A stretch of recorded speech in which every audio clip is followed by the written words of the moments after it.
الله لا إله إلا هو الحي القيوم لا تأخذه سنة ولا نوم.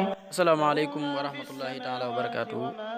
mbokki jullit yi tey la talaata di fukki fan ak ñeent ci weeru koor di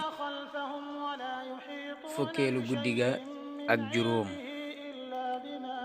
sopp nañ ko ca julli juróom benn raka bu ci nekk nga tara ca fatiha benn yoon, teg ca isaa jaa nasrullahi benn yoon, teg ca suratul ixlaas fanweeri yoon ak juróom 35. sëriñ bi nee na ko def googee julli insha allahu rabbi dees na ko nangul ay julleem ak ay waram, lépp lu mu defoon ci ay ñaawtee fit suñ boroom dana ko jéggal.